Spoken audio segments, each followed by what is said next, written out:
How's it going today, viewers? My hair's to the side, looking all nerdy, looking good. Words of advice. Go green. Today is the Go Green Day, which means green energy, green renewable energy, and investing in green marijuana stocks. Right now is the time to invest, my fellow friends. Look how beautiful it is out here today. Miss Wilson came over last night, and she's a good chick. She ended up not keeping any of my promises, but any of the promises she made to me. But she's a good chick, and I hope the best to her. Uh, I actually had to take a big step as a man and stand up for what I believe in. And for me to have everything in this life that I've ever wanted, I have to believe in, put my beliefs forward. You know, I have to say this, Doobie, when the drugs don't work, that's the song to listen to, man.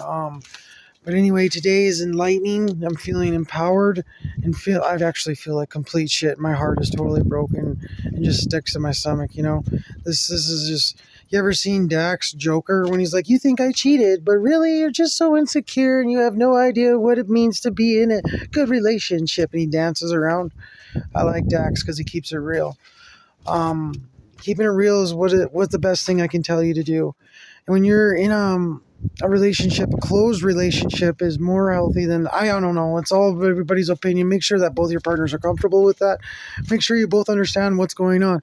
But I instill value in my other partner by not running around, by not having other girlfriends. So when we go out to eat, she doesn't have to worry about the waitress knowing me or knowing my number. Like yesterday, we went to the gas station and she's like, "That's a nice truck, huh?" And we went in and the dude, she knew the dude because it was awkward. And she, like, I didn't feel very good. Like when I was walking with her, she didn't even walk with me. She walked alone away from me as if she was ashamed. And like, that's what I'm talking about. These are the clues that I can say to you. You know, I used to just, it's a completely different person now, honestly. When I met Miss Wilson, she would sit in the living room for weeks, never leave, and tell me to lock the door. All she needed was me.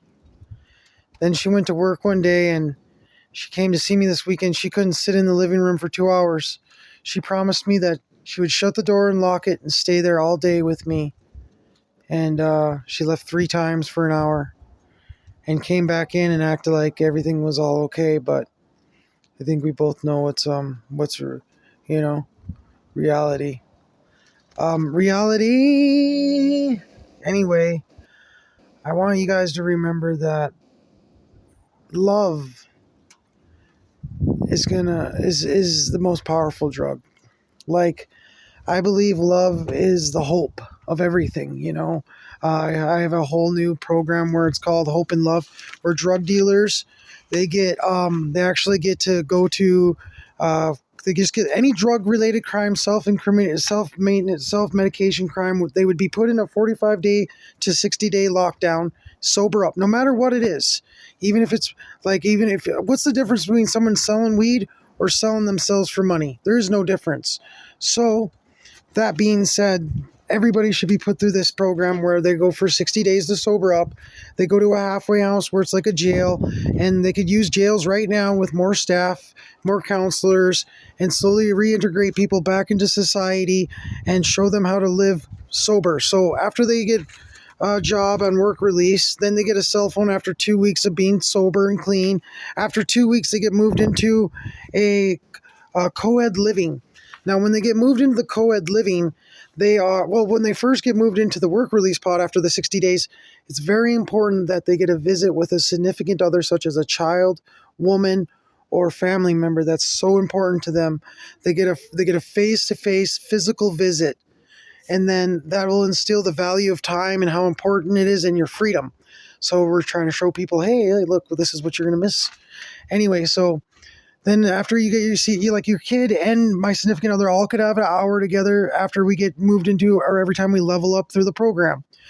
After we complete where we have a cell phone and a job for 4 more weeks, we could go to a co-ed living apartment building with a fenced off area with a bellboy inside. The bellboy would be the police officer. So that way you would learn how to live in a real life scenario. If the police hear anyone yelling, screaming, fighting, learning, just they would be right there and they could control the situation and minimize collateral damage by that way. So I totally am for all that. That's one of my ideas on hope for love. That's what I call it, by using your family and the community around you to benefit other individuals. Say two single people are in the program and they could live together. It's co-ed living, you know. That was a really good one. Anyway, I just wanted to say it snowed today and it's beautiful. And you know, all you got is your word, and make sure that you keep it. And sometimes when you can't hear your heart, you just got to listen. I had a lot of hope this weekend, and I really, really, really, really was let down really, really bad. And I mean, like, so bad, relapse was inevitable. You know what I mean? It was almost like this was planned or pushed through or a destructive move, you know, because somebody else is destroyed inside themselves. Like, you know, misery loves company. Every drug addict or drug dealer will say, hey, you know, I'm miserable.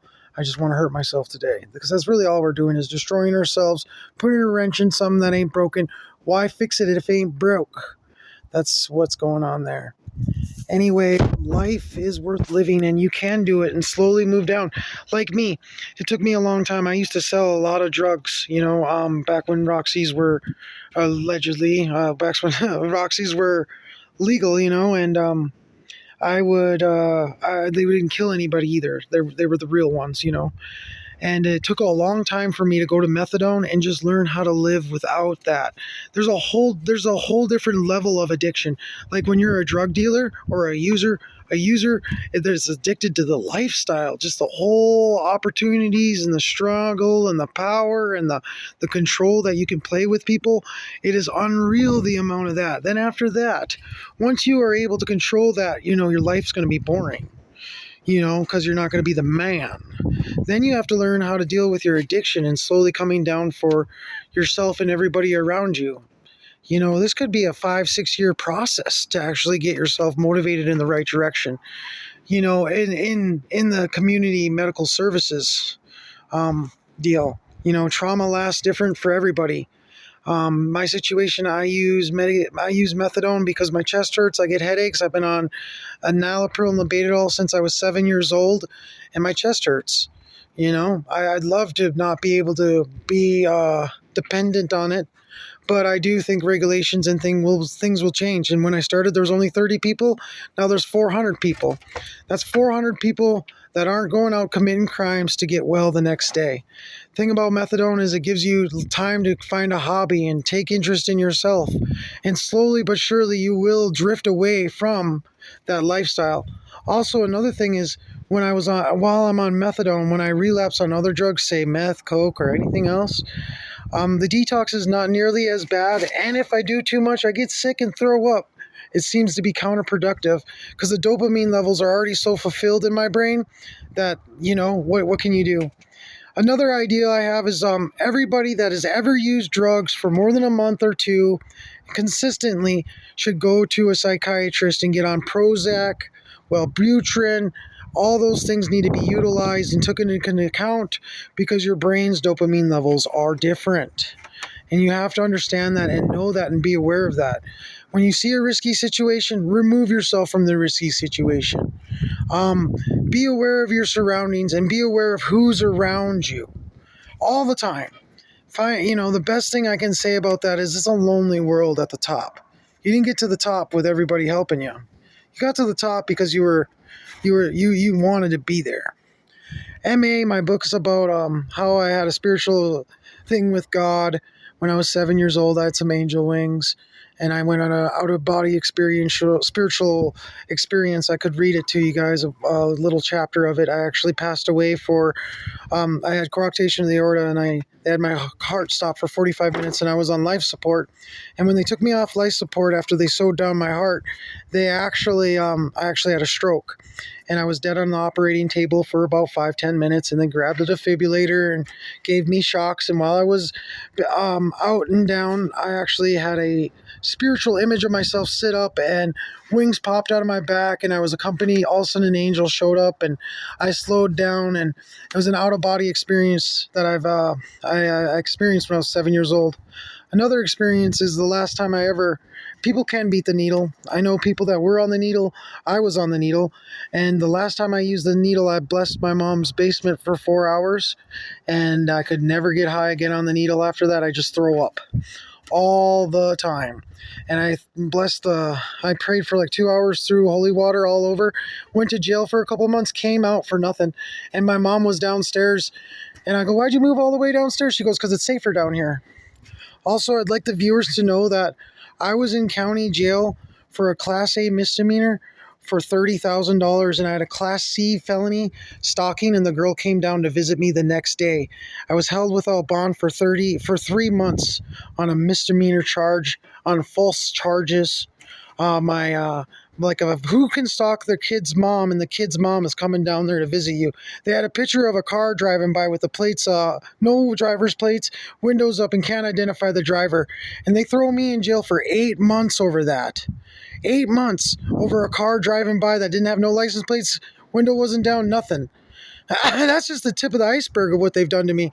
I got to get my original copy of my book, and I just want you guys to know that when people get complacent, they get bored, or they get power hungry, and they take control. And when they take control, it's unbelievable what will happen. But if you love somebody, follow your heart. Don't follow your mind. And never follow the paperback $100 bills, for you will always be disappointed and cut short. Anyway, if you're interested in my book, please email me, scottparizek8@gmail.com. My tax nonprofit's coming. I'm filing out the paperwork now, filing my 503c and also my LLC and my trade name, which is Medicated Anonymous, MA. Just like NA and AA, Medicated Anonymous has a lot to do with being honest with your doctor, counselor, and the community, and loving yourself and moving forward and being like stripping the lemon tree and planting a new one, you know? We must come together. We must come together as a community to help our next generation, because what's happening now is ridiculous. People are dropping like flies. People's lives are completely destroyed. Divorce rates through the roof. Families are destroyed. Empty, broken homes left and right, everywhere you look. And what is everybody doing about it? The big elephant in the room is what? That. And what are we doing? Throwing people in jail and throwing away the key. That's the answer. Yeah, nonviolent people that are self-medicating should go to jail forever. No, we need more counselors. We need more rehab. We need more people to come in there and help these people get back into life, have more real life scenarios, and we need to reintegrate these people into society so we can tax their pay, create more jobs, and be there for everyone. Like, I want to offer a lot of jobs. I have a lot of people work for me over the years, but ever since I went to prison, I can't seem to get my business started again. You know, everything got robbed and taken, and people ask me for work all the time.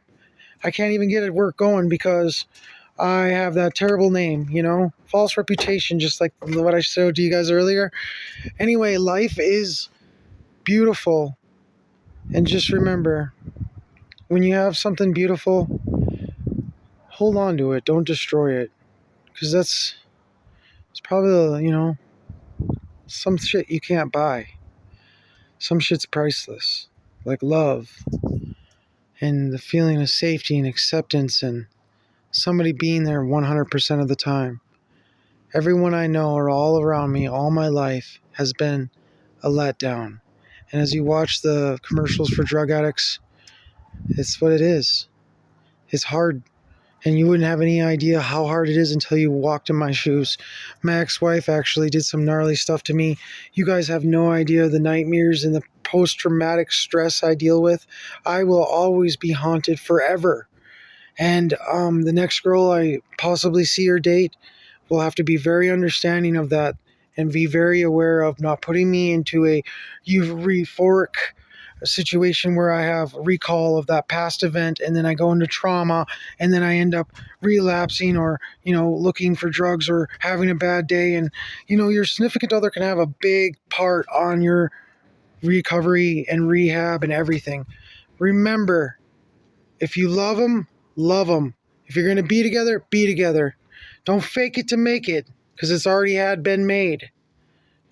And if they're asking you to come home, then go home. Don't say that you can or that you will or that it'll get better. Just go and give the time and love someone right. Why can't we be good? Being bad was so 90s. When is the world going to be good? I'm pushing the right idea. It's time to be good to each other, people.